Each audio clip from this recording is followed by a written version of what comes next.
ક્યારે વિચાર્યું છે કે આપણે જે વાર્તાઓ સાંભળીએ છીએ, જે ધર્મ અને અધર્મની વાતો કરે છે, જેમ કે મહાભારતની વિશાળ ગાથા, એનો સાચા રચયિતા કોણ છે? ક્યારેય કલ્પના કરી છે કે કોઈ લેખક પોતાની જ વાર્તાનું એક મહત્વનું પાત્ર પણ બની શકે છે? એવો પાત્ર જે વાર્તાના પાત્રને જન્મ આપે, તેમને માર્ગ બતાવે અને પછી તેમની આખી વાર્તા લખે પણ. આ સાંભળવામાં કોઈ ફિલ્મની સ્ક્રિપ્ટ જેવું લાગે છે ના? પણ આજે આપણે એવા જ એક મહાપુરુષ, એક એવા મહર્ષિની જીવનગાથામાં ડૂબવાના છીએ, જેમને માત્ર એક લેખક કહેવું એ સૂરજને દીવો બતાવવા જેવું થશે. તે જ્ઞાનના મહાસાગર હતા, ભારતની આત્માના સંકલન કરતા હતા અને એવા દિવ્ય દ્રષ્ટા હતા કે જેમની લખેલી વાતો આજે હજારો વર્ષ પછી પણ આપણા જીવનને દિશા આપે છે. આપણે વાત કરી રહ્યા છીએ વેદવ્યાસની. વેદવ્યાસની વાર્તા કોઈ એક જીવનની વાર્તા નથી. આ તો જ્ઞાનની એ યાત્રાની વાર્તા છે જેણે ભારતને તેની ઓળખ આપી. આ તે મહાન કાર્યની વાર્તા છે જેણે બિખરાયેલા જ્ઞાનને સાચવ્યું અને તેને આવનારી હજારો પેઢીઓ માટે સુલભ બનાવ્યું. તેમને ચિરંજીવી પણ કહેવામાં આવે છે, એટલે કે જે આજે પણ જીવિત છે. આ ઓડિયો બુકમાં આપણે તેમના રહસ્યમય જન્મથી લઈને તેમના દ્વારા વેદોના વિભાજન, મહાભારત અને પુરાણોની રચના અને તેમના જીવનના તે અજાણ્યા પાસાઓને જાણવાનો પ્રયત્ન કરીશું, જે આપણને જીવનમાં સાચા નિર્ણય લેવા અને પોતાના કર્તવ્યોને સમજવાની પ્રેરણા આપે છે. દોસ્તો, આ ઓડિયો બુક થોડી લાંબી થઈ શકે છે, કારણ કે મહર્ષિ વ્યાસના વિરાટ વ્યક્તિત્વ અને તેમના કાર્યોને કેટલાક મિનિટમાં સમેટવું અસંભવ છે. તેથી હું તમને વિનંતી કરીશ કે આ વિડીયોને સેવ કરીને રાખો, જેથી તમે તેને આરામથી રોક કરીને સાંભળી શકો અને તેના ગહન સંદેશાઓ પર મનન કરી શકો. તો શું તમે તૈયાર છો એ મહાન ગુરુની વાર્તા સાંભળવા માટે, જેમને ગુરુ પૂર્ણિમાના દિવસે યાદ કરવામાં આવે છે? શું તમે તૈયાર છો એ જાણવા માટે કે કેવી રીતે એક વ્યક્તિએ પોતાની કલમથી એક આખા યુગનો ઇતિહાસ લખી નાખ્યો?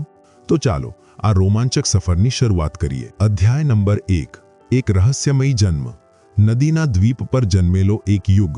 દરેક મહાન વાર્તાની શરૂઆત એક અસાધારણ ઘટનાથી થાય છે, અને મહર્ષિ વેદવ્યાસની વાર્તા તો તેમના જન્મથી જ રહસ્ય અને દિવ્યતાથી ભરેલી છે. એ સમયની વાત છે જ્યારે દ્વાપર યુગ ચાલી રહ્યો હતો. એવો સમય જ્યારે ધીમે ધીમે માનવની નૈતિક અને બૌદ્ધિક શક્તિ ઘટી રહી હતી. એ જ યુગમાં યમુના નદીના શાંત તટ પર એક વાર્તાએ જન્મ લીધો, જેણે આવનારા સમયનો આખો ઇતિહાસ લખી નાખ્યો. તે સમયે યમુના નદી પર મલ્લાહોનું એક નાનું ગામ હતું. એ જ ગામમાં એક સુંદર કન્યા રહેતી હતી, જેનું નામ હતું સત્યવતી. તેના પિતા એક મલ્લાહ હતા અને સત્યવતી હોડી ચલાવીને લોકોને નદી પાર કરાવવામાં તેમની મદદ કરતી હતી. પણ તેના જીવનમાં એક દુઃખ હતું. તેના શરીરમાંથી માછલી જેવી ગંધ આવતી હતી, જેના કારણે તેને મત્સ્યગંધા પણ કહેવામાં આવતી હતી. તે ખૂબ સુંદર તો હતી, પણ આ દુર્ગંધના કારણે તે હંમેશા દુઃખી રહેતી હતી. એક દિવસ એક મહાન અને તેજસ્વી ઋષિ મહર્ષિ પરાશર ત્યાંથી પસાર થઈ રહ્યા હતા. તેમને યમુના નદી પાર કરવી હતી. સત્યવતીએ તેમને પોતાની હોડીમાં બેસાડ્યા અને નદીની એ પાર લઈ જવા લાગ્યા. મહર્ષિ પરાશર સત્યવતીના સૌંદર્ય, તેની સેવા ભાવના અને તેના સરળ સ્વભાવથી મોહિત થઈ ગયા. તેમણે પોતાના યોગબળથી જાણી લીધું કે આ કોઈ સાધારણ કન્યા નથી અને તેના ગર્ભથી એક મહાન આત્મા જન્મ લઈ શકે છે, જે દુનિયાનું કલ્યાણ કરશે. તેમણે સત્યવતી સામે તેની સાથે પુત્ર પ્રાપ્તિની ઈચ્છા વ્યક્ત કરી. સત્યવતી એક અવિવાહિત કન્યા હતી. આ સાંભળીને તે ડરી ગઈ અને લજ્જાથી ભરાઈ ગઈ. તેણે કહ્યું, હે મહર્ષિ, હું એક કુંવારી કન્યા છું. તમે એક મહાન ઋષિ છો અને હું એક સાધારણ મલ્લાહની દીકરી. આ કેવી રીતે શક્ય છે? જો હું વિવાહ પહેલા જ માતા બની ગઈ તો સમાજમાં મારા માતા પિતાની શું ઇજ્જત રહેશે? મહર્ષિ પરાશરે તેની ચિંતાને સમજી. તેમણે તેને આશ્વાસન આપ્યું કે તે તેની મર્યાદા પર કોઈ આંચ નહીં આવવા દે. પણ સત્યવતી માત્ર સુંદર જ નહીં, પણ ખૂબ બુદ્ધિશાળી પણ હતી. તેણે ઋષિ સામે કેટલીક શરતો મૂકી. તેણે કહ્યું, ઠીક છે, હું તમારી ઈચ્છાનું સન્માન કરું છું, પણ મારી પહેલી શરત એ છે કે આપણા આ મિલનને કોઈ જોઈ ન શકે. મહર્ષિ પરાશરે પોતાની યોગ શક્તિથી તરત જ યમુના નદીની આસપાસ ઘનો કોહરો ઊભો કરી દીધો. એટલો ઘનો કે દિવસે જ રાત જેવું અંધારું છવાઈ ગયું અને કોઈને કંઈ જ દેખાતું ન હતું. પછી સત્યવતીએ પોતાની બીજી અને સૌથી મોટી ચિંતા વ્યક્ત કરી. હે મુનિવર, મારા શરીરમાંથી આવતી આ માછલીની દુર્ગંધનું શું? આના કારણે મારું જીવન અભિશપ્ત છે. મહર્ષિએ તેને વરદાન આપ્યું કે આજથી તારા શરીરમાંથી માછલીની દુર્ગંધ નહીં, પણ એક દિવ્ય સુગંધ આવશે, જે માઇલો દૂર સુધી અનુભવાશે. આ વરદાનથી સત્યવતીનું નામ યોજનગંધા પણ પડ્યું. સત્યવતીએ પોતાની છેલ્લી શરત મૂકી. હું ઈચ્છું છું કે આ પ્રક્રિયા પછી મારું કૌમાર્ય ભંગ ન થાય. અને જે પુત્ર જન્મ લેશે તે તમારા જેવો મહાન જ્ઞાની અને તેજસ્વી હોય. મહર્ષિ પરાશરે તેની બધી શરતો સ્વીકાર કરી લીધી. એ જ કોહરાથી ઢંકાયેલા દ્વીપ પર તે બંનેના સંયોગથી એક બાળકનો જન્મ થયો. એ બાળક જન્મતાની સાથે જ એક વયસ્ક યુવાન બની ગયો. તેનો રંગ સાવળો હતો એટલે તેનું નામ કૃષ્ણ રાખવામાં આવ્યું, અને કારણ કે તેનો જન્મ યમુના નદીના એક દ્વીપ પર થયો હતો એટલે તેનું પૂરું નામ કૃષ્ણ દ્વૈપાયન. એ જ બાળક આગળ જઈને પોતાના મહાન કાર્યોના કારણે વેદવ્યાસના નામથી પ્રસિદ્ધ થયો. જન્મતાની સાથે જ એ બાળકે પોતાની માતાને પ્રણામ કર્યા અને કહ્યું કે તે તપસ્યા કરવા વનમાં જવા માંગે છે. આ સાંભળીને સત્યવતીનું દિલ ભરાઈ આવ્યું. હજી તો તેનો પુત્ર જન્મ્યો હતો અને હજી જ તે તેનાથી દૂર જઈ રહ્યો હતો. તેણે પોતાના પુત્રને એવું શું કહ્યું અને જન્મતાની સાથે જ એ તેજસ્વી બાળકે પોતાની માતાને એવું શું વચન આપ્યું જેણે હસ્તિનાપુરના ભવિષ્યની આખી વાર્તા લખી દીધી? આ જાણવા માટે આપણે ચાલવું પડશે આગલા અધ્યાયમાં. અધ્યાય નંબર 2. પહેલો સંકલ્પ, પહેલી વિદાય. એક માં અને પુત્રનું અદ્ભુત વચન. યમુનાના એ શાંત દ્વીપ પર એક અદ્ભુત દ્રશ્ય હતું. એક માં જે હમણાં જ માં બની હતી અને તેની સામે તેનો પુત્ર જે જન્મતાની સાથે જ તેજસ્વી યુવાનનું રૂપ લઈ ચૂક્યો હતો. એ યુવાન કૃષ્ણ દ્વૈપાયને પોતાની માં સત્યવતીને પ્રણામ કર્યા અને તેમની પાસેથી વનમાં જઈને તપસ્યા કરવાની આજ્ઞા માંગી. આ સાંભળીને કોઈ પણ માનું દિલ તૂટી જાય.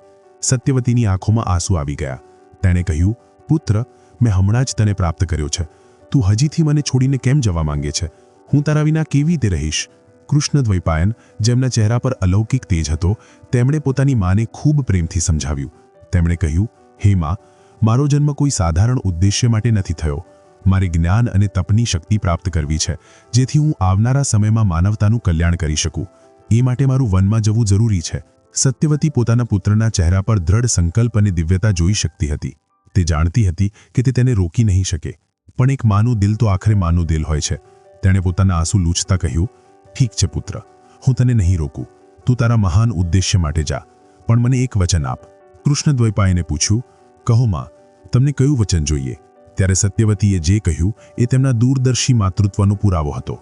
તેમણે કહ્યું, મને વચન આપ કે જ્યારે પણ મને તારી જરૂર પડશે, જ્યારે પણ હું કોઈ સંકટમાં હોઈશ અને તને યાદ કરીશ, તો તું ક્યાંય પણ હોય, કોઈ પણ હાલતમાં હોય, તરત જ મારી સામે પ્રગટ થઈ જઈશ. આ એક અદ્ભુત વચન હતું જે એક માં પોતાના પુત્ર પાસે માંગી રહી હતી. તે તેને પોતાનાથી દૂર તો જવા દેતી હતી, પણ પોતાના દિલના એક દોરાથી તેને હંમેશ માટે બાંધી પણ રહી હતી. કૃષ્ણ દ્વૈપાયને મુસ્કુરાતા પોતાની માને વચન આપ્યું, તથાસ્તુ માં, તમે જ્યારે પણ કોઈ પણ ક્ષણે કોઈ પણ સંકટમાં મને સ્મરણ કરશો તો હું એ જ ક્ષણે તમારી સામે હાજર થઈ જઈશ. આ વચન આપીને એ મહાન આત્માએ પોતાની માના ચરણ સ્પર્શ કર્યા અને તપસ્યા કરવા હિમાલય તરફ ચાલી નીકળ્યા. સત્યવતી તેમને ત્યાં સુધી જોતી રહી જ્યાં સુધી તે તેમની આંખોમાંથી ઓઝલ ન થઈ ગયા. આ એક માં અને પુત્ર વચ્ચે માત્ર વિદાય નહોતી, આ તો એવો સંકલ્પ હતો જે ભવિષ્યમાં એક મહાન સામ્રાજ્યની નિયતિ નક્કી કરનારો હતો. આ વચન આગળ જઈને મહાભારતની વાર્તાનો એક મહત્વનો આધાર બન્યો. જો વ્યાસજીએ આ વચન ન આપ્યું હોત તો કદાચ કુરુવંશની વાર્તા ત્યાં જ સમાપ્ત થઈ જાત. હવે કૃષ્ણ દ્વૈપાયન એટલે યુવાન વ્યાસ ઘણા જંગલો અને પર્વતોમાં તપસ્યા કરવા લાગ્યા. તેમણે કઠોર સાધના કરી, યોગની ગહેનતામાં ડૂબકી લગાવી અને જ્ઞાનના એ ભંડારને આત્મસાત કર્યો જે બ્રહ્માંડમાં વ્યાપ્ત હતો. તે માત્ર જ્ઞાન પ્રાપ્ત નહોતા કરી રહ્યા, પણ તે એ શક્તિ પ્રાપ્ત કરી રહ્યા હતા જેથી તે આવનારા સમયમાં માનવતાનું કલ્યાણ કરી શકે. એ માટે મારું વનમાં જવું જરૂરી છે. સત્યવતી પોતાના પુત્રના ચહેરા પર દ્રઢ સંકલ્પ અને દિવ્યતા જોઈ શકતી હતી. તે જાણતી હતી કે તે તેને રોકી નહીં શકે, પણ એક માનું દિલ તો આખરે માનું દિલ હોય છે. તેણે પોતાના આંસુ લૂછતા કહ્યું, ઠીક છે પુત્ર, હું તને નહીં રોકું. તું તારા મહાન ઉદ્દેશ્ય માટે જા, પણ મને એક વચન આપ. કૃષ્ણ દ્વૈપાયને પૂછ્યું, કહો માં, તમને કયું વચન જોઈએ? ત્યારે સત્યવતીએ જે કહ્યું એ તેમના દૂરદર્શી માતૃત્વનો પુરાવો હતો. તેમણે કહ્યું, મને વચન આપ કે જ્યારે પણ મને તારી જરૂર પડશે, જ્યારે પણ હું કોઈ સંકટમાં હોઈશ અને તને યાદ કરીશ, તો તું ક્યાંય પણ હોય, કોઈ પણ હાલતમાં હોય, તરત જ મારી સામે પ્રગટ થઈ જઈશ. આ એક અદ્ભુત વચન હતું જે એક માં પોતાના પુત્ર પાસે માંગી રહી હતી. તે તેને પોતાનાથી દૂર તો જવા દેતી હતી, પણ પોતાના દિલના એક દોરાથી તેને હંમેશ માટે બાંધી પણ રહી હતી. કૃષ્ણ દ્વૈપાયને મુસ્કુરાતા પોતાની માને વચન આપ્યું, તથાસ્તુ માં, તમે જ્યારે પણ કોઈ પણ ક્ષણે કોઈ પણ સંકટમાં મને સ્મરણ કરશો તો હું એ જ ક્ષણે તમારી સામે હાજર થઈ જઈશ. આ વચન આપીને એ મહાન આત્માએ પોતાની માના ચરણ સ્પર્શ કર્યા અને તપસ્યા કરવા હિમાલય તરફ ચાલી નીકળ્યા. સત્યવતી તેમને ત્યાં સુધી જોતી રહી જ્યાં સુધી તે તેમની આંખોમાંથી ઓઝલ ન થઈ ગયા. આ એક માં અને પુત્ર વચ્ચે માત્ર વિદાય નહોતી, આ તો એવો સંકલ્પ હતો જે ભવિષ્યમાં એક મહાન સામ્રાજ્યની નિયતિ નક્કી કરનારો હતો. આ વચન આગળ જઈને મહાભારતની વાર્તાનો એક મહત્વનો આધાર બન્યો. જો વ્યાસજીએ આ વચન ન આપ્યું હોત તો કદાચ કુરુવંશની વાર્તા ત્યાં જ સમાપ્ત થઈ જાત. હવે કૃષ્ણદ્વૈપાયન એટલે યુવાન વ્યાસ ઘણા જંગલો અને પર્વતોમાં તપસ્યા કરવા લાગ્યા. તેમણે કઠોર સાધના કરી, યોગની ગહેનતામાં ડૂબકી લગાવી અને જ્ઞાનના એ ભંડારને આત્મસાત કર્યો જે બ્રહ્માંડમાં વ્યાપ્ત હતો. તે માત્ર જ્ઞાન પ્રાપ્ત નહોતા કરી રહ્યા, પણ તે એ શક્તિ પ્રાપ્ત કરી રહ્યા હતા જેથી તે આવનારા સમયમાં વેદોનું વિભાજન કરી શકે અને મહાભારત જેવા મહાકાવ્યની રચના કરી શકે. તેમની તપસ્યા કોઈ સ્વાર્થ માટે નહોતી. તે જોઈ શકતા હતા કે આવનારા સમયમાં મનુષ્યની આયુ, બુદ્ધિ અને ધારણ કરવાની ક્ષમતા ઘટશે. તે એવા વિશાળ જ્ઞાનના ભંડારને સંરક્ષિત કરવા માંગતા હતા જે સામાન્ય માનવની પહોંચથી દૂર થતો જઈ રહ્યો હતો. તેમની તપસ્યા માનવતા માટે હતી, ધર્મની રક્ષા માટે હતી. ઘણા વર્ષો વીતી ગયા. કૃષ્ણદ્વૈપાયન હવે એક મહાન મહર્ષિ બની ચૂક્યા હતા. તેમના તપનો તેજ ચારે દિશામાં ફેલાઈ રહ્યો હતો અને બીજી તરફ તેમની મા સત્યવતીનું જીવન પણ પૂરેપૂરું બદલાઈ ચૂક્યું હતું. તે હવે એક સાધારણ મલ્લાહની દીકરી નહોતી. હસ્તિનાપુરના મહારાજ શાંતનુએ તેમની સાથે વિવાહ કરીને તેમને પોતાની રાણી બનાવી દીધા હતા. તેમને 2 પુત્રો થયા, ચિત્રાંગદ અને વિચિત્રવીર્ય. પણ ભાગ્યને કંઈક બીજું જ મંજૂર હતું. મહારાજ શાંતનુનું મૃત્યુ થયું. તેમના મોટા પુત્ર ચિત્રાંગદ પણ એક યુદ્ધમાં માર્યા ગયા. હવે હસ્તિનાપુરનો આખો ભાર નાના પુત્ર વિચિત્રવીર્ય પર આવી ગયો, જે પોતે પણ ખૂબ બીમાર રહેતા હતા. દેવવ્રત ભીષ્મ પોતાના પિતાને આપેલા વચનના કારણે સિંહાસન પર બેસી ન શકતા હતા અને પછી એક દિવસ વિચિત્રવીર્યનું પણ કોઈ સંતાન વિના મૃત્યુ થયું. હસ્તિનાપુરનું સિંહાસન ખાલી થઈ ગયું. કુરુવંશ પર એક અભૂતપૂર્વ સંકટ આવી પડ્યું. વંશને આગળ વધારનાર કોઈ નહોતો. ચારે તરફ નિરાશા અને અંધકાર હતો. એવામાં રાજમાતા સત્યવતીને પોતાના એ પુત્રની યાદ આવી જેને તેમણે વર્ષો પહેલા એક વચન લઈને વિદાય કર્યો હતો. શું હવે સમય આવી ગયો હતો કે તે પોતાના પુત્રને પોકારે? શું મહર્ષિ વ્યાસ પોતાની માના એક બોલાવવા પર તપસ્યા છોડીને હસ્તિનાપુર આવશે? અને જો તે આવે તો આ વંશને નાશ થતો કેવી રીતે બચાવશે? આ પ્રશ્નોના જવાબ એક એવા અધ્યાયની શરૂઆત કરશે જે આજે પણ વિવાદો અને ચર્ચાઓનો વિષય છે. અધ્યાય નંબર 3, જ્યારે કર્તવ્યએ પોકાર્યો. હસ્તિનાપુરનું સંકટ અને એક ઋષિનું આગમન. હસ્તિનાપુરના રાજમહેલમાં શોક અને સન્નાટો છવાયેલો હતો. કુરુવંશનો દીવો બુઝાવવાની કગાર પર હતો. મહારાજ વિચિત્રવીર્યનું નિસ્સંતાન મૃત્યુ થયું. તેણે આખા સામ્રાજ્યને એક અનિશ્ચિત ભવિષ્યના અંધકારમાં ધકેલી દીધું હતું. રાજમાતા સત્યવતીનું દિલ બેસી રહ્યું હતું. તેમને સમજાતું નહોતું કે તે ભીષ્મના એ મહાન ત્યાગ અને પોતાના પતિ મહારાજ શાંતનુના વંશને કેવી રીતે બચાવે. ભીષ્મ પોતાની પ્રતિજ્ઞાથી બંધાયેલા હતા. તે વિવાહ કરીને સિંહાસનને ઉત્તરાધિકારી ન આપી શકતા. કુળનો નાશ નિશ્ચિત લાગતો હતો. એ જ ઘોર નિરાશાના ક્ષણોમાં સત્યવતીને પોતાના એ તેજસ્વી પુત્રની યાદ આવી જેને તેમણે જન્મતાની સાથે જ વિદાય કરી દીધો હતો અને જેની પાસેથી તેમણે સંકટના સમયે આવવાનું વચન લીધું હતું. તેમણે પોતાની આંખો બંધ કરી અને પૂરી શ્રદ્ધાથી પોતાના પુત્ર મહર્ષિ કૃષ્ણદ્વૈપાયન વ્યાસનું સ્મરણ કર્યું. જેવું સત્યવતીએ તેમને યાદ કર્યા, ઠીક તે જ ક્ષણે મહર્ષિ વ્યાસ તેમની સામે પ્રગટ થઈ ગયા. તેમને જોઈને સત્યવતીની આંખોમાં આંસુ આવી ગયા. વ્યાસનું રૂપ એક કઠોર તપસ્વીનું હતું. લાંબી જટાઓ, શરીર પર ભસ્મ અને આંખોમાં એક અસાધારણ તેજ. તે કોઈ રાજમહેલના ઐશ્વર્યથી કોસો દૂર પ્રકૃતિના પુત્ર લાગતા હતા. સત્યવતીએ તેમને પ્રણામ કર્યા અને રડતા રડતા હસ્તિનાપુર પર આવેલા સંકટ વિશે જણાવ્યું. તેમણે વ્યાસને વિનંતી કરી કે તે કુરુવંશને બચાવવા માટે વિચિત્રવીર્યની બંને વિધવા રાણીઓ અંબિકા અને અંબાલિકા સાથે નિયોગની પ્રાચીન પ્રથા દ્વારા સંતાન ઉત્પન્ન કરે, જેથી વંશ આગળ વધી શકે. નિયોગ તે સમયની એક સ્વીકૃત સામાજિક ધાર્મિક પ્રથા હતી, જેના અનુસાર કોઈ નિસંતાન વિધવા સ્ત્રી પોતાના પતિના ભાઈ અથવા કોઈ બીજા નિયુક્ત વ્યક્તિ સાથે સંબંધ બાંધી શકતી હતી, જેથી વંશ પરંપરા ચાલુ રહે. આ સાંભળીને મહર્ષિ વ્યાસ એક દ્વિધામાં પડી ગયા. તે એક તપસ્વી હતા, આ સાંસારિક બંધનોથી ખૂબ દૂર, પણ બીજી તરફ તેમની માની આજ્ઞા અને કુળધર્મનું રક્ષાનું કર્તવ્ય હતું. તેમણે પોતાની મા સામે કહ્યું, હે મા, તમે મને એક ખૂબ કઠિન કાર્ય સોંપ્યું છે, પણ તમારી આજ્ઞા મારા માટે સર્વોપરી છે. હું કુળની રક્ષા માટે આ કાર્ય અવશ્ય કરીશ, પણ મારી એક શરત છે. મારા કઠોર તપના કારણે મારું રૂપ ખૂબ ભયંકર થઈ ગયું છે. રાણીઓને મારા આ રૂપને સહન કરવા માટે તૈયાર રહેવું પડશે. તમે તેમને 1 વર્ષનો સમય આપો, જેથી તે વ્રત અને નિયમોનું પાલન કરીને પોતાને આ કાર્ય માટે માનસિક અને શારીરિક રીતે તૈયાર કરી શકે. પણ સત્યવતી પાસે ધૈર્ય નહોતું. તેમને ડર હતો કે એક વર્ષમાં રાજ્યનું શું થશે. તેમણે વ્યાસને તરત જ આ કાર્ય કરવાની વિનંતી કરી. વ્યાસે પોતાની માની અધીરતા સમજી અને તે તૈયાર થઈ ગયા. તેમણે સત્યવતીને કહ્યું કે તે રાણી અંબિકાને તેમના કક્ષમાં મોકલે. વ્યાસના ભયંકર તપસ્વી રૂપને જોઈને રાણી અંબિકા એટલી ડરી ગઈ કે તેમણે પોતાની આંખો બંધ કરી લીધી. આ કારણે જે પુત્ર જન્મ્યો તે જન્મથી જ અંધો હતો. એ જ પુત્ર ધૃતરાષ્ટ્ર કહેવાયા. આ જાણીને સત્યવતી ખૂબ દુઃખી થઈ.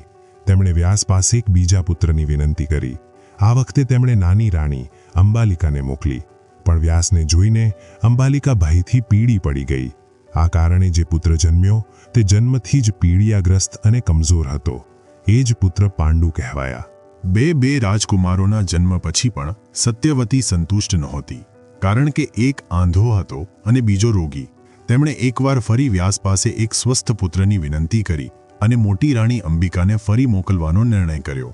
પણ અંબિકા આ વખતે પોતે જવાથી એટલી ડરી ગઈ કે તેમણે પોતાની જગ્યાએ પોતાની એક દાસીને વ્યાસના કક્ષમાં મોકલી દીધી. એ દાસીએ કોઈ ભય કે સંકોચ વિના પૂરી શ્રદ્ધા અને સેવાભાવથી મહર્ષિ વ્યાસનો સત્કાર કર્યો. તેને પ્રસન્ન થઈને વ્યાસે તેને એક સ્વસ્થ અને પરમ જ્ઞાની પુત્રનો વરદાન આપ્યો. એ જ પુત્ર ધર્મ અને નીતિના મહાન જ્ઞાતા વિદુર કહેવાયા. આ રીતે મહર્ષિ વ્યાસે પોતાની માને આપેલું વચન અને પોતાના કુળ પ્રત્યેનું કર્તવ્ય નિભાવ્યું. તે માત્ર કુરુવંશના સૂત્રધાર જ નહીં બન્યા, પણ તેમણે પાંડવો અને કૌરવોના પિતામહ બનવાનું ગૌરવ પણ પ્રાપ્ત કર્યું. તેમણે વંશને વિનાશથી તો બચાવી લીધો, પણ તે પોતાની દિવ્ય દૃષ્ટિથી જોઈ શકતા હતા કે રાણીઓના ભય અને સંકોચના કારણે જે બીજ વાવવામાં આવ્યું છે તે ભવિષ્યમાં એક મહાન સંઘર્ષને જન્મ આપશે. તેમણે પોતાની માને આ આવનારા વિનાશ વિશે ચેતવણી પણ આપી. પોતાનું કર્તવ્ય પૂરું કર્યા પછી તે ફરીથી પોતાની તપસ્યા માટે પાછા વળ્યા. પણ હસ્તિનાપુર સાથે તેમનો સંબંધ હવે હંમેશ માટે જોડાઈ ચૂક્યો હતો. તેમણે વંશની નીંવ તો મૂકી દીધી હતી, પણ હજી તેમનું સૌથી મહત્વનું કામ બાકી હતું. એવું કામ જે તેમને વ્યાસ નામથી અમર કરનારું હતું. એ કામ શું હતું અને તેમને એ કામ કરવાની જરૂર કેમ પડી? આ જાણવા માટે આપણે જ્ઞાનના એ મહાયજ્ઞને સમજવું પડશે, જેની તૈયારી મહર્ષિ વ્યાસ હવે કરવાના હતા. અધ્યાય નંબર 4. જ્ઞાનનો મહાન વ્યવસ્થાપક. જ્યારે એક વેદ 4 બની ગયો. મહર્ષિ વ્યાસે હસ્તિનાપુરમાં પોતાના કુળ પ્રત્યેનું કર્તવ્ય તો નિભાવી દીધું હતું, પણ તેમનું સાચું અને સૌથી મહત્વનું મિશન તો માનવતાના જ્ઞાનને સંરક્ષિત કરવાનું હતું. પોતાની તપસ્યા અને દિવ્ય દૃષ્ટિથી તે સમયના પ્રવાહને જોઈ શકતા હતા.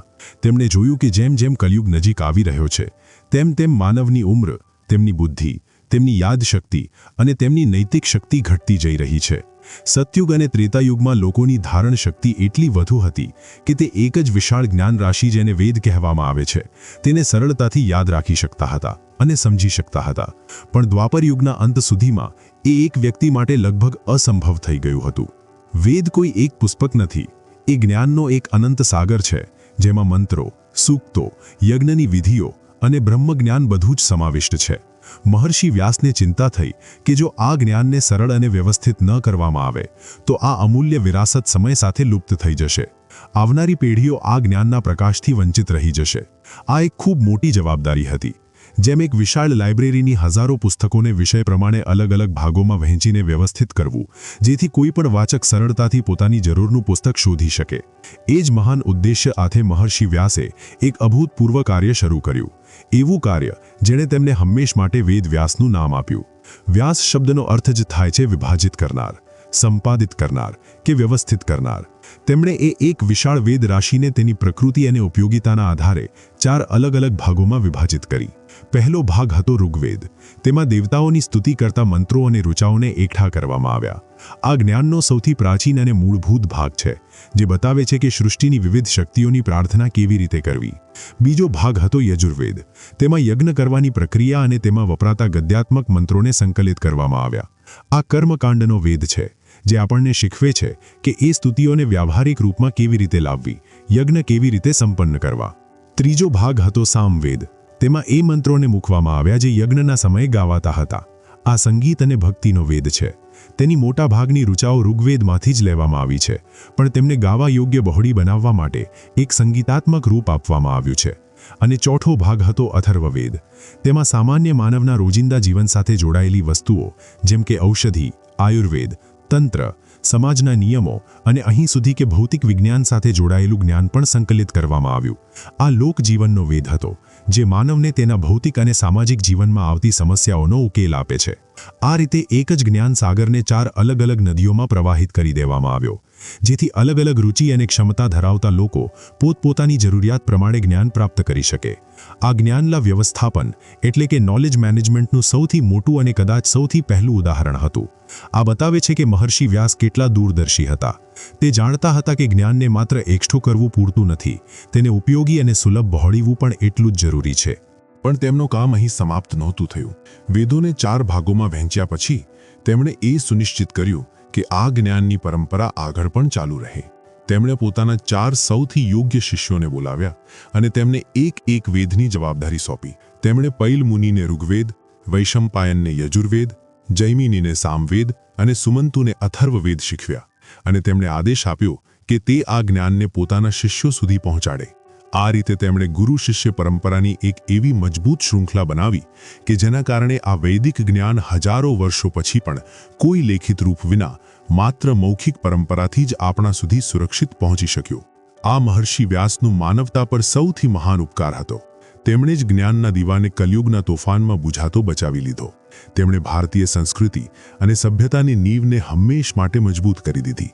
પણ મહર્ષિ વ્યાસ જાણતા હતા કે વેદોનું જ્ઞાન હજી પણ ખૂબ ગહન અને જટિલ છે. તેને સમજવું દરેકની વાત નથી, ખાસ કરીને સ્ત્રીઓ અને એ લોકો માટે જેમને વેદ વાંચવાનો અધિકાર નહોતો. તેમના કરુણામય હૃદયમાં આ વિચાર આવ્યો કે શું કોઈ એવો માર્ગ છે જેથી આ ગહન જ્ઞાનને વધુ સરળ અને વધુ રોચક બનાવીને દરેક માનવ સુધી પહોંચાડી શકાય. એ જ કરુણા અને એ જ વિચારથી તેમના આગલા મહાન સાહિત્યિક યજ્ઞનો જન્મ થયો અને એ હતા પુરાણોની રચના. પુરાણ એટલે જે જૂનું હવા છતાં પણ નવું હોય. મહર્ષિ વ્યાસે વેદોના એ જ ગહન સત્યો, એ જ દાર્શનિક સિદ્ધાંતોને લીધા અને તેમને રોચક વાર્તાઓ, આકર્ષક આખ્યાનો અને દેવી દેવતાઓની લીલાઓના માધ્યમથી રજૂ કર્યા. આ એક જીનિયસનું કામ હતું. તે જાણતા હતા કે માનવ સિદ્ધાંતોથી વધુ વાર્તાઓથી શીખે છે.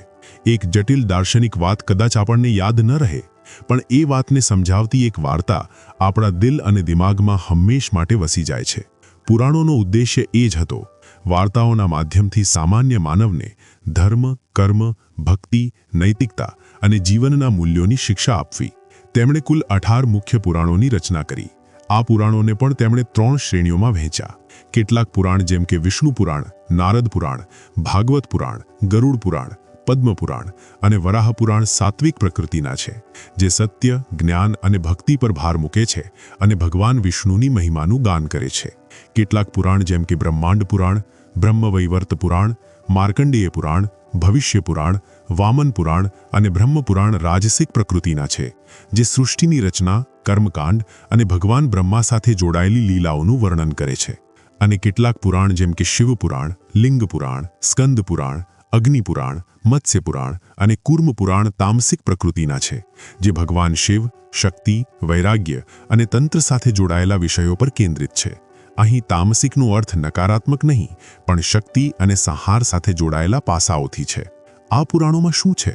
તેમાં સૃષ્ટિની ઉત્પત્તિ કેવી રીતે થઈ, તેનો વિનાશ કેવી રીતે થાય છે, વિવિધ દેવતાઓની વંશાવલી, અલગ અલગ મન્વંતરોનો ઇતિહાસ અને સૂર્ય તથા ચંદ્રવંશી રાજાઓની વાર્તાઓ છે.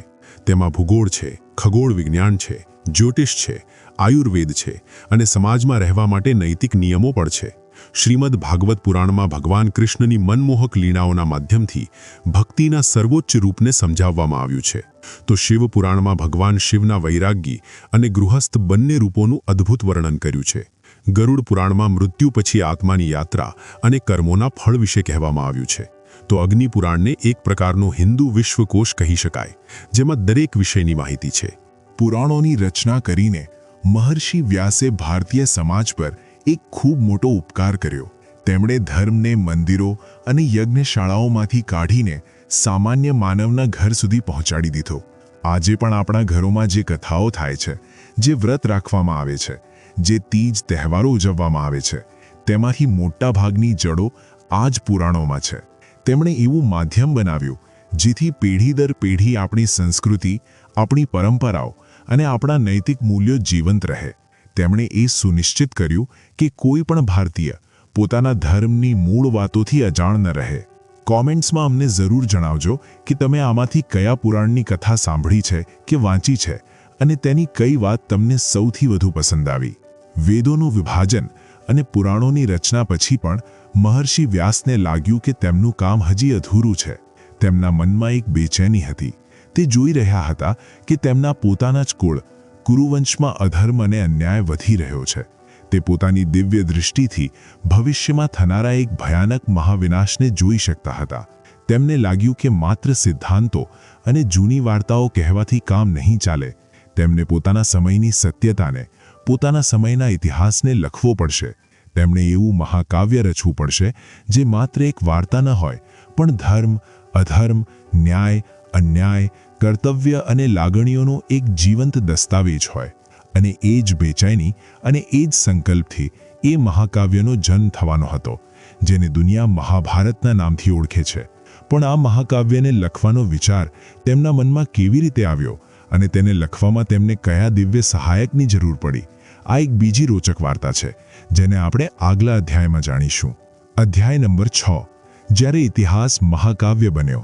મહાભારતની રચનાનો સંકલ્પ. વેદોનું વિભાજન થઈ ચૂક્યું હતું. પુરાણોની અમૃત કથાઓ જન જન સુધી પહોંચવાનો માર્ગ પ્રશસ્ત કરી ચૂકી હતી.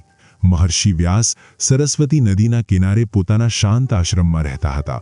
પણ તેમનું મન અશાંત હતું. તે સંતુષ્ટ નહોતા.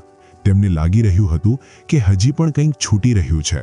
કોઈ ખૂબ જરૂરી કામ અધૂરું છે. તે જોઈ રહ્યા હતા કે તેમના પોતાના જ વંશજ કુરુવંશના રાજકુમારો ઈર્ષા, દ્વેષ, લોભ અને અહંકારની આગમાં બળી રહ્યા છે. તે પોતાની દિવ્ય દૃષ્ટિથી હસ્તિનાપુરના સિંહાસન માટે થનારા એક ભયાનક સંઘર્ષ અને તેના વિનાશકારી પરિણામોને સ્પષ્ટ જોઈ શકતા હતા. તેમને એ મહાયુદ્ધની આહટ સંભળાઈ રહી હતી, જેમાં ભાઈ દુશ્મન બની જશે, જેમાં લાખો નિર્દોષ લોકો માર્યા જશે અને જેમાં ધર્મ અને અધર્મ વચ્ચે એવી ભયંકર લડાઈ થશે જેવી પહેલાં ક્યારેય નહોતી થઈ. આ જ્ઞાનનો ભાર ખૂબ ભારે હતો. તે આ ભવિષ્યની વેદનાને પોતાની અંદર અનુભવી શકતા હતા. તેમને લાગ્યું કે જો તેમણે આ વાર્તાને, આ ઇતિહાસને ન લખ્યો તો આવનારી પેઢીઓ આ મહાવિનાશથી કોઈ પાઠ નહીં શીખી શકે.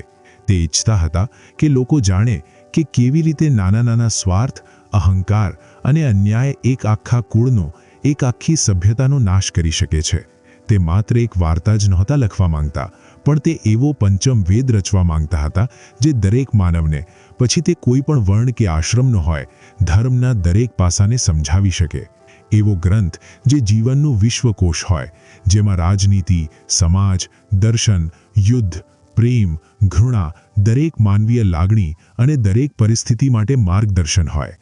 અને એ જ મહાન સંકલ્પથી એ મહાકાવ્યનો જન્મ થવાનો હતો, જેને દુનિયા મહાભારતના નામથી ઓળખે છે. પણ આ મહાકાવ્યને લખવાનો વિચાર તેમના મનમાં કેવી રીતે આવ્યો અને તેને લખવામાં તેમને કયા દિવ્ય સહાયકની જરૂર પડી, આ એક બીજી રોચક વાર્તા છે, જેને આપણે આગલા અધ્યાયમાં જાણીશું. અધ્યાય નંબર 6. જ્યારે ઇતિહાસ મહાકાવ્ય બન્યો. મહાભારતની રચનાનો સંકલ્પ. વેદોનું વિભાજન થઈ ચૂક્યું હતું. પુરાણોની અમૃત કથાઓ જન જન સુધી પહોંચવાનો માર્ગ પ્રશસ્ત કરી ચૂકી હતી. મહર્ષિ વ્યાસ સરસ્વતી નદીના કિનારે પોતાના શાંત આશ્રમમાં રહેતા હતા. પણ તેમનું મન અશાંત હતું. તે સંતુષ્ટ નહોતા. તેમને લાગી રહ્યું હતું કે હજી પણ કંઈક છૂટી રહ્યું છે. કોઈ ખૂબ જરૂરી કામ અધૂરું છે. તે જોઈ રહ્યા હતા કે તેમના પોતાના જ વંશજ કુરુવંશના રાજકુમારો ઈર્ષા, દ્વેષ, લોભ અને અહંકારની આગમાં બળી રહ્યા છે. તે પોતાની દિવ્ય દૃષ્ટિથી હસ્તિનાપુરના સિંહાસન માટે થનારા એક ભયાનક સંઘર્ષ અને તેના વિનાશકારી પરિણામોને સ્પષ્ટ જોઈ શકતા હતા. તેમને એ મહાયુદ્ધની આહટ સંભળાઈ રહી હતી, જેમાં ભાઈ દુશ્મન બની જશે, જેમાં લાખો નિર્દોષ લોકો માર્યા જશે અને જેમાં ધર્મ અને અધર્મ વચ્ચે એવી ભયંકર લડાઈ થશે જેવી પહેલાં ક્યારેય નહોતી થઈ. આ જ્ઞાનનો ભાર ખૂબ ભારે હતો. તે આ ભવિષ્યની વેદનાને પોતાની અંદર અનુભવી શકતા હતા. તેમને લાગ્યું કે જો તેમણે આ વાર્તાને, આ ઇતિહાસને ન લખ્યો તો આવનારી પેઢીઓ આ મહાવિનાશથી કોઈ પાઠ નહીં શીખી શકે. તે ઈચ્છતા હતા કે લોકો જાણે કે કેવી રીતે નાના નાના સ્વાર્થ, અહંકાર અને અન્યાય એક આખા કુળનો, એક આખી સભ્યતાનો નાશ કરી શકે છે.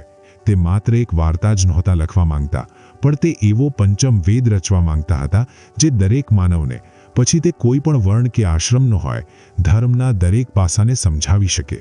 એવો ગ્રંથ જે જીવનનું વિશ્વકોશ હોય, જેમાં રાજનીતિ, સમાજ, દર્શન, યુદ્ધ, પ્રેમ, ઘૃણા દરેક માનવીય લાગણી અને દરેક પરિસ્થિતિ માટે માર્ગદર્શન હોય, અને એ જ મહાન સંકલ્પથી એ મહાકાવ્યનો જન્મ થવાનો હતો, જેને દુનિયા મહાભારતના નામથી ઓળખે છે. પણ આ મહાકાવ્યને લખવાનો વિચાર તેમના મનમાં કેવી રીતે આવ્યો અને તેને લખવામાં તેમને કયા દિવ્ય સહાયકની જરૂર પડી, આ એક બીજી રોચક વાર્તા છે, જેને આપણે આગલા અધ્યાયમાં જાણીશું.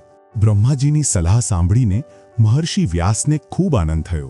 તેમણે મનોમન વિઘ્નહર્તા બુદ્ધિના દેવતા શ્રી ગણેશનું ધ્યાન કર્યું અને તેમની પાસે આ મહાકાવ્ય લખવાની પ્રાર્થના કરી. ભગવાન ગણેશ પ્રસન્ન થયા અને મહર્ષિ વ્યાસની સહાય કરવા તૈયાર થઈ ગયા. પણ ભગવાન ગણેશે પણ મહર્ષિ વ્યાસ સામે એક શરત મૂકી. એવી શરત જે આ લેખન કાર્યને વધુ પડકારજનક અને રોચક બનાવી દે છે. અને એ શરતના જવાબમાં મહર્ષિ વ્યાસે પણ પોતાની એક પ્રતિશરત મૂકી, જે તેમની અદ્ભુત પ્રતિભા અને દૂરદર્શિતા દર્શાવે છે. મહર્ષિ વ્યાસે કહ્યું, હે ગણપતિ, તમારી શરત મને સ્વીકાર છે, પણ મારી પણ એક શરત છે.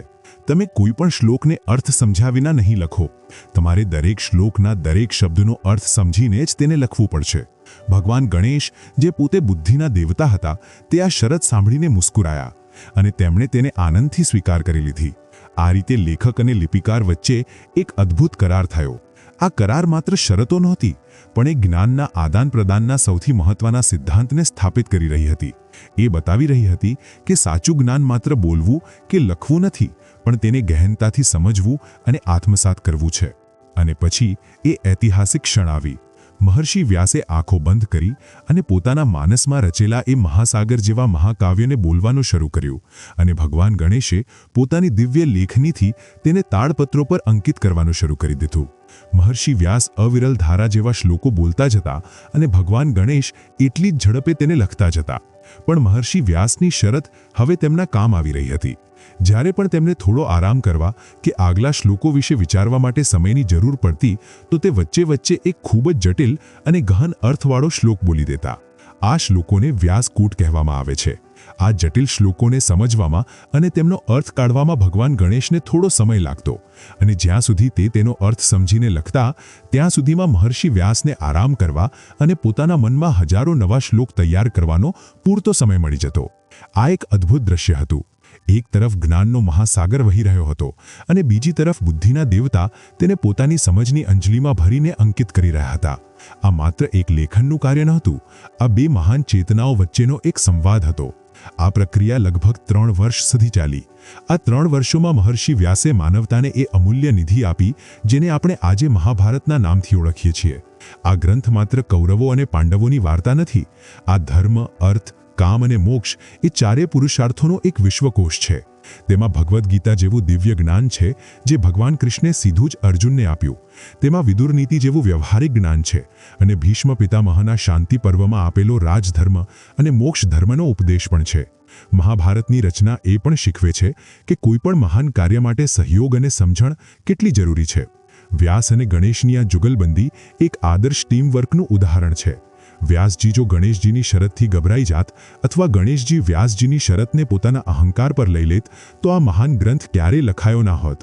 બંને એકબીજાની ક્ષમતાઓનો સન્માન કર્યો અને એકબીજાને સહયોગ આપ્યો.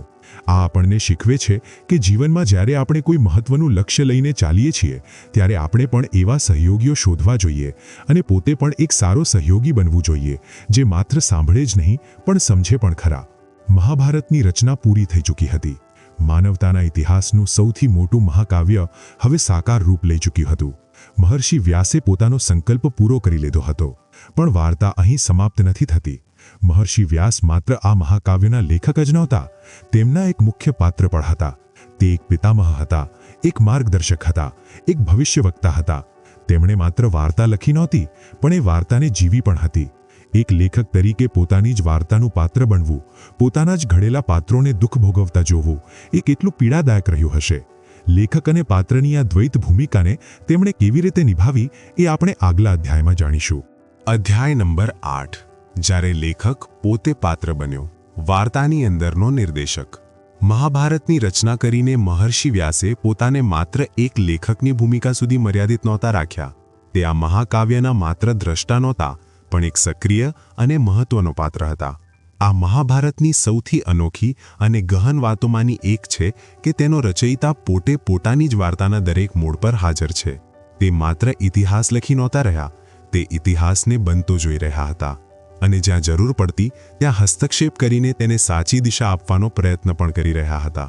તે એક પિતામહ હતા, એક ગુરુ હતા અને એવા માર્ગદર્શક હતા જે ભવિષ્ય જોઈ શકતા હતા અને બધાને આવનારા સંકટથી સાવધાન કરતા રહેતા હતા. જ્યારે ધૃતરાષ્ટ્ર, પાંડુ અને વિદુરનો જન્મ થયો ત્યારે તેમણે તેમના ભવિષ્ય વિશે પોતાની માં સત્યવતીને જણાવી દીધું હતું. તેમણે ધૃતરાષ્ટ્રના અંધત્વ અને પાંડુના રોગ પાછળનું કારણ પણ સમજાવ્યું અને વિદુરના ધર્મપરાયણ બનવાની ભવિષ્યવાણી પણ કરી. તે સમય સમયે હસ્તિનાપુર આવતા રહેતા હતા અને રાજપરિવારને સલાહ આપતા હતા. જ્યારે કૌરવો અને પાંડવો વચ્ચે સંઘર્ષ વધવા લાગ્યો ત્યારે તે સૌથી વધુ ચિંતિત હતા. તે ધૃતરાષ્ટ્ર પાસે ગયા જે પોતાના પુત્ર મોહમાં અંધ થઈ ચૂક્યા હતા અને તેમને વારંવાર સમજાવ્યા કે તે દુર્યોધનને અધર્મના માર્ગે જતો રોકે. તેમણે ધૃતરાષ્ટ્રને ચેતવણી આપી કે તેમનો આ પુત્ર મોહ જ આખા કુરુવંશના વિનાશનું કારણ બનશે.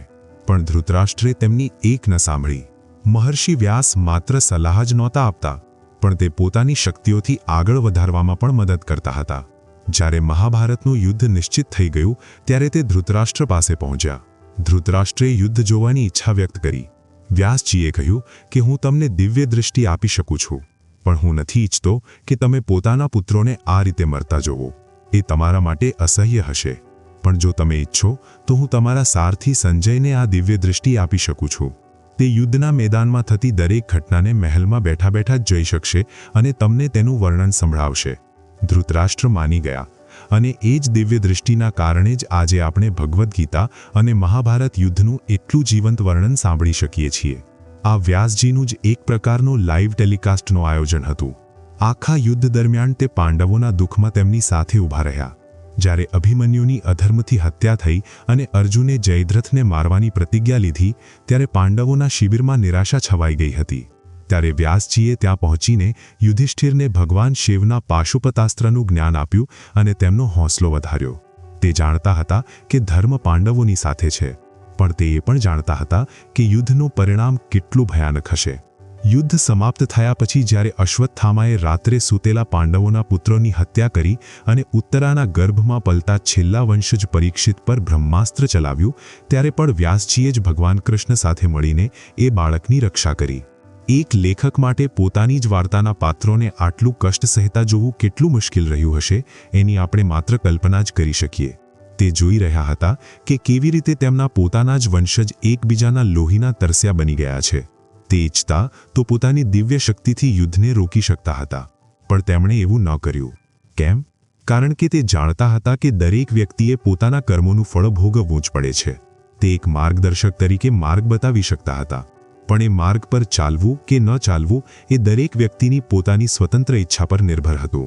તેમણે કોઈને પણ કોઈ નિર્ણય લેવા માટે દબાણ ન કર્યું. તેમણે બધાને તેમના કર્મોના સંભવિત પરિણામો જણાવ્યા અને પછી નિર્ણય તેમના પર છોડી દીધો.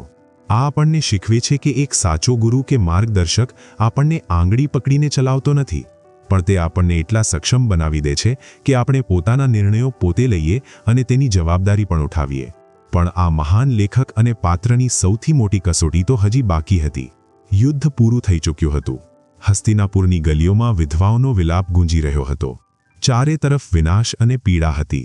એવામાં એક માનો શ્રાપ તેમની રાહ જોઈ રહ્યો હતો. એવો શ્રાપ જે તેમના દ્વારા રચાયેલા સૌથી મોટા નાયકને પણ ભોગવવો પડે. એ માં કોણ હતી અને એ શ્રાપ શું હતો? અને એ શ્રાપને મહર્ષિ વ્યાસે કેવી રીતે સ્વીકાર કર્યો? આ એક અનેક માર્મિક પ્રસંગ છે જેને આપણે આગલા અધ્યાયમાં જાણીશું. અધ્યાય નંબર 9, જ્ઞાનનો ભાર અને ગાંધારીનો શ્રાપ. જ્યારે રચયિતાએ પીડા સહી, મહાભારતનું યુદ્ધ સમાપ્ત થઈ ચૂક્યું હતું. ધર્મની જીત તો થઈ હતી, પણ તેની કિંમત ખૂબ મોટી હતી. હસ્તિનાપુર એક શ્મશાન જેવું લાગી રહ્યું હતું. કુરુક્ષેત્રની ભૂમિ કૌરવોના લોહીથી લાલ થઈ ગઈ હતી. પાંડવ વિજયી થયા છતાં ખુશ નહોતા. તેમના મનમાં પોતાના જ ભાઈબંધુઓને મારવાનો ગહન દુઃખ અને અપરાધ બોધ હતો. એ જ વાતાવરણમાં જ્યારે યુધિષ્ઠિરનું રાજ્ય અભિષેક થઈ રહ્યો હતો ત્યારે મહર્ષિ વ્યાસ એકવાર ફરી હસ્તિનાપુર પહોંચ્યા. તે જાણતા હતા કે પાંડવોને આ સમયે નૈતિક અને આધ્યાત્મિક માર્ગદર્શનની સૌથી વધુ જરૂર છે. તેમણે યુધિષ્ઠિરના મનને શાંત કર્યું અને તેમને રાજધર્મનું પાલન કરવા પ્રેરિત કર્યા. પણ વાર્તાનો સૌથી માર્મિક અને દર્દનાક મુદ્દો ત્યારે આવ્યો જ્યારે પાંડવ ભગવાન કૃષ્ણ સાથે પોતાની ચાચી ગાંધારીને મળવા ગયા, જેમણે આ યુદ્ધમાં પોતાના 100 પુત્રો ગુમાવ્યા હતા. ગાંધારીનું દુઃખ અને ક્રોધ પોતાની ચરમસીમાએ હતું. જેવા તેમણે પાંડવોને જોયા તે તેમને શ્રાપ આપવા તૈયાર થઈ, પણ મહર્ષિ વ્યાસ જે ભવિષ્ય જોઈ શકતા હતા તરત જ ત્યાં પ્રગટ થઈ ગયા. તેમણે ગાંધારીને સમજાવ્યું કે આ યુદ્ધ માટે પાંડવ એટલા દોષી નથી જેટલા તેમના પોતાના પુત્ર દુર્યોધનનો અધર્મ અને ધૃતરાષ્ટ્રનો પુત્ર મોહ છે. તેમણે ગાંધારીને શાંત કરવાનો ખૂબ પ્રયત્ન કર્યો, પણ એક માં જેમણે પોતાના 100 પુત્રો ગુમાવ્યા હોય તેનું દિલ કોઈ તર્ક સાંભળવા તૈયાર નહોતું. ગાંધારીનો આખો ક્રોધ હવે ભગવાન કૃષ્ણ પર કેન્દ્રિત થઈ ગયો. તેણે કૃષ્ણ તરફ જોઈને કહ્યું, હે કૃષ્ણ, તમે ઈચ્છો તો આ યુદ્ધને રોકી શકતા હતા. તમારી પાસે દિવ્ય શક્તિ હતી. તમે બંને પક્ષોને સમજાવી શકતા હતા, પણ તમે ચૂપચાપ બધું જોતા રહ્યા. તમે જાણી જોઈને મારા કુળનો નાશ થવા દીધો. જેમ મારા કુળનો નાશ થયો છે, હું તમને શ્રાપ આપું છું કે આજથી 36 વર્ષ પછી તમારા યદુવંશનો પણ ઠીક આ જ રીતે એકબીજા સાથે લડીને સર્વનાશ થશે. તમે પોતે પણ એક સાધારણ શિકારીના હાથે મારાયા જશો અને તમારા વંશમાં પાણી આપનાર પણ કોઈ નહીં બચે. આ સાંભળીને બધા સ્તબ્ધ રહી ગયા, પણ ભગવાન કૃષ્ણ મુસ્કુરાયા અને તેમણે કહ્યું, હે દેવી, મને આ સ્વીકાર છે. હું જાણું છું કે યદુવંશીઓને મારા સિવાય કોઈ બીજો મારી ન શકે, એટલે તેમનું એકબીજા સાથે લડીને મરવાનું જ યોગ્ય છે. તમે એ જ કહ્યું છે જે થઈને જ રહેશે. આ આખી ઘટના મહર્ષિ વ્યાસની આંખો સામે થઈ રહી હતી. તે લેખક હતા. તે જાણતા હતા કે વાર્તામાં આગળ શું થવાનું છે. તે જાણતા હતા કે ગાંધારીનો શ્રાપ સાચો થશે. વિચારી જુઓ એ લેખકની પીડા, જે પોતાની વાર્તાના સૌથી પ્રિય પાત્ર સાક્ષાત નારાયણના અવતાર ભગવાન કૃષ્ણને એક શ્રાપના અધીન થતા જોઈ રહ્યો છે અને કંઈ નથી કરી શકતો. આ જ્ઞાનનો ભાર હતો. આ ભવિષ્ય જાણવાની પીડા હતી. મહર્ષિ વ્યાસે માત્ર મહાભારત લખી નહોતી, તેમણે તેનું દરેક દુઃખ, દરેક પીડાને પોતાની અંદર જીવી હતી. તે આપણને શીખવે છે કે જ્ઞાન માત્ર એક શક્તિ નથી, એ એક જવાબદારી પણ છે. જે જેટલું વધુ જાણે છે તેનું દુઃખ પણ એટલું જ ગહેન હોય છે. આ ઘટના પછી પણ વ્યાસનું કરુણામય હૃદય શાંત નહોતું થયું. તેમણે ધૃતરાષ્ટ્ર અને ગાંધારી, જે પોતાના પુત્રોના શોકમાં ડૂબેલા હતા, તેમને સાંત્વના આપવાનો એક અદ્ભુત રસ્તો કાઢ્યો. તેમણે પોતાની યોગ શક્તિથી એક રાત માટે ગંગાના તટ પર એ બધા મૃત યોદ્ધાઓને ભીષ્મ, દ્રોણ, કર્ણ અને કૌરવો સહિત જીવંત કરી દીધા, જેથી તેમના પરિજન તેમને મળી શકે અને પોતાના મનનો ભાર હલકો કરી શકે. આ ઘટના બતાવે છે કે તે કેટલા દયાળુ હતા. તે માત્ર એક કઠોર તપસ્વી નહોતા, પણ તેમની અંદર એક કોમળ હૃદય પણ હતું, જે બીજાના દુઃખને સમજતું હતું. મહર્ષિ વ્યાસનું જીવન અને તેમનું મહાભારતમાં પાત્ર તરીકેનું હસ્તક્ષેપ આપણને એક પાઠ શીખવે છે. તે આપણને કર્મના સિદ્ધાંત, સ્વતંત્ર ઈચ્છાના મહત્વ અને જ્ઞાન સાથે આવતી જવાબદારી વિશે શીખવે છે. તેમણે એવો દર્પણ બહોળાવ્યો જેમાં આપણે પોતાના સમાજ અને પોતાના જીવનની દરેક સારી અને ખરાબ વાતને જોઈ શકીએ છીએ. પણ આટલું બધું કર્યા પછી પણ શું તેમની વિરાસત આજે પણ જીવંત છે? આપણે આજે પણ દર વર્ષે એક ખાસ દિવસે તેમને કેવી રીતે યાદ કરીએ છીએ, અને એક ચિરંજીવી તરીકે તેમનો આપણા માટે શું સંદેશ છે? આ બધા પ્રશ્નોના જવાબ સાથે આપણે આ ઓડિયો બુકના અંતિમ અધ્યાય પર પહોંચીએ છીએ. અધ્યાય નંબર 10. એક જીવંત વિરાસત. ગુરુ પૂર્ણિમા અને વ્યાસનો અમર સંદેશ. મહર્ષિ વેદવ્યાસનું કાર્ય મહાભારતની રચના કે કુરુવંશના માર્ગદર્શન સાથે સમાપ્ત નહોતું થયું. તેમની વિરાસત તો અનંત છે અને તેમનો પ્રભાવ આજે પણ ભારતીય સંસ્કૃતિ અને અધ્યાત્મના કણકણમાં અનુભવાય છે. તે માત્ર એક વ્યક્તિ નહોતા, પણ એક સંસ્થા હતા. જ્ઞાનની એક પૂરી પરંપરા હતા. તેમની સૌથી મહત્વની અને જીવંત વિરાસત છે એ જ્ઞાન જે તેમણે આપણને ગ્રંથોના રૂપમાં આપ્યું. વેદ, પુરાણ, મહાભારત અને અહીં સુધી કે વેદાંત દર્શનનો સૌથી મહત્વનો ગ્રંથ બ્રહ્મસૂત્ર પણ તેમની જ રચના માનવામાં આવે છે. તેમણે જ્ઞાનના એક એવા વિશાળ વટવૃક્ષનું વાવેતર કર્યું જેની ડાળીઓ આજે પણ આપણને ઠંડી છાયા અને મીઠા ફળ આપી રહી છે. તેમની આ જ મહાન વિરાસત અને માનવતા પ્રત્યેના તેમના ઉપકારનું સન્માન કરવા માટે દર વર્ષે આષાઢ મહિનાની પૂર્ણિમાને ગુરુ પૂર્ણિમાના પર્વ તરીકે ઉજવવામાં આવે છે. આ જ દિવસને વ્યાસ પૂર્ણિમા પણ કહેવામાં આવે છે. માનવામાં આવે છે કે આ જ પાવન દિવસે મહર્ષિ વેદવ્યાસનો જન્મ થયો હતો. આ દિવસ માત્ર વ્યાસજીને જ નહીં, પણ દરેક ગુરુને સમર્પિત છે. આ દિવસે શિષ્યો પોતાના ગુરુઓની પૂજા કરે છે અને તેમના પ્રત્યે પોતાની કૃતજ્ઞતા વ્યક્ત કરે છે. આ પરંપરા આપણને યાદ અપાવે છે કે જ્ઞાનનો પ્રકાશ આપનાર ગુરુનું સ્થાન ભગવાનથી પણ ઊંચું છે અને મહર્ષિ વ્યાસને તો ગુરુઓના પણ ગુરુ માનવામાં આવે છે, કારણ કે તેમણે જ જ્ઞાનની એ પરંપરા શરૂ કરી જે ગુરુ શિષ્યના રૂપમાં આજ સુધી ચાલી આવે છે. આ વિચારવાનું કેટલું અદ્ભુત છે કે આજે પણ હજારો વર્ષ જૂના એક મહર્ષિના જન્મદિવસને આપણે આટલા વિશાળ પર્વ તરીકે ઉજવીએ છીએ. આ બતાવે છે કે ભારતની સંસ્કૃતિ પોતાના જ્ઞાનીઓ અને ગુરુઓનું કેટલું સન્માન કરે છે. મહર્ષિ વ્યાસને સપ્ત ચિરંજીવીઓમાંના એક માનવામાં આવે છે. ચિરંજીવી એટલે એ મહાપુરુષ જે આજે પણ આ પૃથ્વી પર સશરીર હાજર છે. અશ્વત્થામા, બલિ, વ્યાસ, હનુમાન, વિભીષણ, કૃપાચાર્ય અને પરશુરામ આ 7 ચિરંજીવી છે. આ વિશ્વાસ આપણને એ સંદેશ આપે છે કે વ્યાસનું અસ્તિત્વ સમાપ્ત નથી થયું. તે આજે પણ ક્યાંક હિમાલયની ગુફાઓમાં તપસ્યામાં લીન છે અને દુનિયા પર પોતાની કૃપા દ્રષ્ટિ રાખીને છે. એક ચિરંજીવી તરીકે તેમનું અસ્તિત્વ એ વાતનું પ્રતીક છે કે જ્ઞાન ક્યારેય મરતું નથી. શરીર નાશ પામી શકે છે, સભ્યતાઓ બદલાઈ શકે છે, પણ સત્ય અને જ્ઞાનનો સંદેશ હંમેશા જીવંત રહે છે. વ્યાસ આજે પણ આપણી વચ્ચે પોતાના ગ્રંથોના રૂપમાં જીવંત છે. જ્યારે પણ આપણે ગીતાનો એક શ્લોક વાંચીએ કે પુરાણોની કોઈ વાર્તા સાંભળીએ ત્યારે આપણે વાસ્તવમાં મહર્ષિ વ્યાસની જ વાણી સાંભળી રહ્યા હોઈએ છીએ. તો મહર્ષિ વ્યાસનો આપણા આજના જીવન માટે શું સંદેશ છે? તેમનો પહેલો સંદેશ છે જ્ઞાનનું સન્માન કરવું. જ્ઞાનને એકઠું કરવું, તેને વ્યવસ્થિત કરવું અને તેને આવનારી પેઢીઓ સુધી પહોંચાડવું. આ દરેક સમાજનું સૌથી મહત્વનું કર્તવ્ય છે. તેમનો બીજો સંદેશ છે સમન્વયનો. તેમણે પોતાના દર્શનમાં જ્ઞાન, કર્મ અને ભક્તિ ત્રણેય માર્ગોને સમાન મહત્વ આપ્યું. તે આપણને શીખવે છે કે જીવનમાં સંતુલન ખૂબ જરૂરી છે. તેમનો ત્રીજો અને સૌથી મહત્વનો સંદેશ છે કર્તવ્ય પાલનનો. તેમણે પોતે એક તપસ્વી હોવા છતાં પોતાની માની આજ્ઞા અને કુળ પ્રત્યેના કર્તવ્યને નિભાવવા માટે સાંસારિક કાર્યોમાં ભાગ લીધો. તે આપણને શીખવે છે કે પલાયન કોઈ ઉકેલ નથી, પણ પોતાના ભાગની જવાબદારીઓને નિભાવવું જ સૌથી મોટો ધર્મ છે. મહર્ષિ વેદવ્યાસની વાર્તા આપણને એ પણ શીખવે છે કે એક અકેલો માનવ પણ જો દ્રઢ સંકલ્પ કરી લે તો તે આખી દુનિયામાં કેટલો મોટો સકારાત્મક બદલાવ લાવી શકે છે.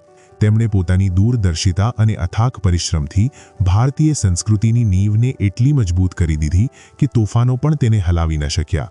તે એક આદર્શ લેખક, એક આદર્શ પુત્ર, એક આદર્શ ગુરુ અને એક આદર્શ માર્ગદર્શક હતા. તેમની વાર્તા આપણને પ્રેરણા આપે છે કે આપણે પણ પોતાના જીવનમાં જે કંઈ કરીએ તે પૂરી નિષ્ઠા અને માનવતાની કલ્યાણની ભાવનાથી કરીએ અને જ્ઞાનના પ્રકાશને ફેલાવવામાં પોતાનું નાનું યોગદાન અવશ્ય આપીએ. અને એની સાથે જ દોસ્તો, આપણે આજે આ અદ્ભુત યાત્રાના અંત પર પહોંચીએ છીએ. આ પ્રેરણાદાયી ઓડિયો બુકના આધારે આપણે સાથે મળીને એ જાણ્યું કે કેવી રીતે એક વ્યક્તિ મહર્ષિ વેદવ્યાસે પોતાના જ્ઞાન, પોતાની દૂરદર્શિતા અને પોતાના અથાક પરિશ્રમથી માનવતાના ઇતિહાસની ધારાને બદલી નાખી. આપણે જાણ્યું કે કેવી રીતે તેમણે વિખરાયેલા જ્ઞાનને સાચવ્યું અને તેને આપણા બધા માટે સુલભ બનાવ્યું. મને આશા છે કે આ ઓડિયો બુક દ્વારા આપણે જે કંઈ શીખ્યા છે તે માત્ર સાંભળવા સુધી જ મર્યાદિત નહીં રહે, પણ તમારા જીવનનું માર્ગદર્શન પણ કરશે. યાદ રાખજો કે આ જ્ઞાન માત્ર માહિતી નથી, પણ તમારી અંદરની અપાર ક્ષમતાને જગાડવાની ચાવી છે. આ ઓડિયો બુક તમને એ શીખવે છે કે જ્ઞાનને કેવી રીતે સન્માન આપવું, પોતાના કર્તવ્યોનું પાલન કેવી રીતે કરવું અને વાર્તાઓની શક્તિથી જીવનના ગહન સત્યોને કેવી રીતે સમજવા. પણ સૌથી મહત્વનું એ તમને એ પણ શીખવે છે કે દરેક વ્યક્તિની અંદર પોતાના જીવનનો ઇતિહાસ લખવાની ક્ષમતા છે અને આપણે પોતાના કર્મોથી એ સુનિશ્ચિત કરવું જોઈએ કે એ વાર્તા ધર્મ અને સત્યની હોય. હવે જ્યારે તમે આ ઓડિયો બુક સાંભળવાનું પૂરું કરી રહ્યા છો ત્યારે હું તમને એક વિનંતી કરવા માંગુ છું. આ સિદ્ધાંતોને યાદ રાખો, તેમના પર વિચાર કરો અને તેમને પોતાના રોજિંદા જીવનમાં અમલમાં મૂકવાનો પ્રયત્ન કરો. અને હંમેશા યાદ રાખજો કે તમારી અંદર જ્ઞાન પ્રાપ્ત કરવાની અને પોતાના કર્તવ્યો પૂરા કરવાની અસીમ શક્તિ છે અને તમે જે ઈચ્છો તે પ્રાપ્ત કરી શકો છો. તમારા આ અમૂલ્ય સમય માટે અને આ યાત્રામાં મારી સાથે જોડાવા માટે દિલથી આભાર. મને આશા છે કે તમને આ ઓડિયો બુક પસંદ આવી હશે અને તેમાં તમને મહર્ષિ વેદવ્યાસના વિરાટ વ્યક્તિત્વ અને તેમના અમૂલ્ય યોગદાન વિશે કંઈક નવું શીખવા મળ્યું હશે. જો તમને આ ઓડિયો બુક પસંદ આવી હોય તો તેને લાઈક કરો, પોતાના મિત્રો અને પરિવાર સાથે શેર કરવાનું ન ભૂલતા, જેથી તે પણ આ જ્ઞાનનો લાભ લઈ શકે. અને હા, આપણા પુસ્તક પરિચય ચેનલને સબસ્ક્રાઇબ કરવાનું બિલકુલ ન ભૂલતા, જેથી તમને આવી જ વધુ પ્રેરણાદાયી અને જ્ઞાનવર્ધક ઓડિયો બુક્સ મળતી રહે. અને હા, પોતાની પ્રતિક્રિયા અમને કોમેન્ટમાં જરૂર જણાવજો. મહર્ષિ વ્યાસના જીવનની કઈ વાતે તમને સૌથી વધુ પ્રેરિત કર્યા? તમારા વિચારો અને સૂચનો અમારા માટે ખૂબ મહત્વના છે અને ભવિષ્યમાં વધુ સારી ઓડિયો બુક્સ બનાવવામાં મદદ કરશે. તો કૃપા કરીને કોમેન્ટ સેક્શનમાં પોતાની રાય જરૂર આપજો. આપણે ટૂંક સમયમાં એક નવી ઓડિયો બુક સાથે પાછા આવીશું. ત્યાં સુધી પોતાનું ધ્યાન રાખજો, શીખતા રહેજો અને હંમેશા પોતાના લક્ષ્યો તરફ આગળ વધતા રહેજો. યાદ રાખજો, તમારા સ્વપ્ન સાકાર થઈ શકે છે.